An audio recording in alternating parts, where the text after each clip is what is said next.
Hi guys, good evening. So guys, mag-mini vlog na po ng inyong mga Ginan. Pero bago ta mag-start sa itong mini vlog, syempre i-shoutout na to ang atong mga OFW kay kabalutanga. Lain-lain tag oras, unya, siyempre bisag asang counting bisag asang nasulan ng dagan kay OFW. So shoutout sa mga OFW mayong udto, magandang umaga, magandang tanghali, magandang gabi. Mayong udto, mayong hapon, mayong gabi. Di ba?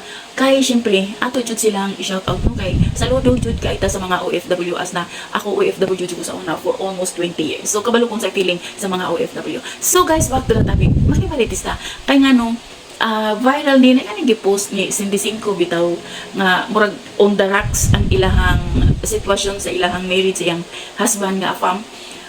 So kung unta no dili lang ta sila magbulag kay sayang di ba sa mga followers ni Cindy lami ilahang mga content silang duhang mag-asawa pero kanilang siya guys no once man good nga magminyo mo no kana kani dapat naabay gamayng o tinuod content creator ka pero dapat butangan nimo og limitasyon butangig gamayng privacy ang inyong life na husband and wife dili pwede na tanan na lang inyong i-post sa social media away ninyo ang inyong gihimong duha nga dapat para na sa inyoha nang ibutang sa social media dili gyud siya maayo butangig gamay nga privacy ang inyong inyong kinabuhi di ba tinuod content creator mo pero na dapat mo'y limitasyon. So hinaot tong tanong nga dili sila magbulag kay grabe ron ang post ni Cindy Cinco sunod-sunod.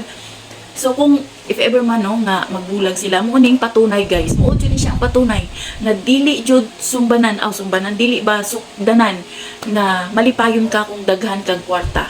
Di ba? Di perfecto nga kanang kaminyoon wala jud perfecto na siya diferensya di kita makaingon kan bitang sa nagapost pa si Cindy makita ay wow sana all ano pero sulod sa ilahang Pinoy-anan nga sila lang wala ta kahibalo kung unsay mga problema unya siguro karon ding sabog na si Cindy o di ba nagpost na siya pero dapat before unta ni Cindy gi-post dapat ihaw sa isang isettle ba di ba as na husband and wife isettle sa dili unta dapat i-post dahil sa social media kay the more nimo siya i-post ang iyang problema sa social media the more nga magkakomplikado guys kani tinuod yun siya real talk yun na kung na mo'y problema, ayaw ninyo i-post sa social media kay instead na masettle, musamot o kadako ang inyong problema. So, kanala siya guys, no, opinion na po na ako nga sa mag-asawa, dapat na ay magpababa. Kung imong ba na init, imong ba na suko, ayaw tong pangi. Dapat ikaw nga asawa magpababa ka. Kaya kung ikaw po asawa suko, dapat imong ba na magpababa. Ambot lang sa ubang mag-asawa, pero kami nga mag-asawa, ing ana, gini, nga tinuod na dyan ang away. Pero, dapat ang isa mo pababa yun. Kung ang kagay kung pareho mo init, musabog yun mo. Wala yung maayong, wala yung maayong saputan.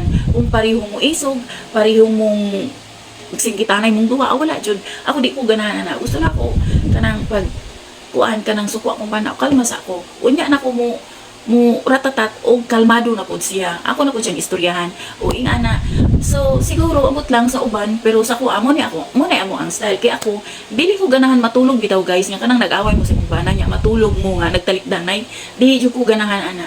Gusto na ako nga, if ever man mag-away mo, isolve sa ninyo, mag-compromise mo, mag-istorya mo, then, bago mo matulog, ako ingana ko dili ko ganahan nga matulog nga lagot sa tawag ana kanang buto-buto ba imong lughan sa kalagot magpakalma sa jud ko nga magistorya ning duha so kana no so hinaot ta nga kana bitaw si Cindy Cinco hinaot ta nga di sila magbulag sayang although bata pa si Cindy Cinco bata pa mo puligihang na bana unta no ma-solve nila ma-resolve ba kung unsa may problema nga naa sa ilaha so kato lang guys so sa mag-asawa dapat daghan jud kay na og adjustment period so dapat kabalugin mong duha nga mag-asawa before mo magsulod sa kaminyoon dapat gilatag na ninyo kung unsay gusto niya unsay gusto nimo para magkasilabot mo o di ba guys so kato lang God bless everyone og thank you for watching guys bye.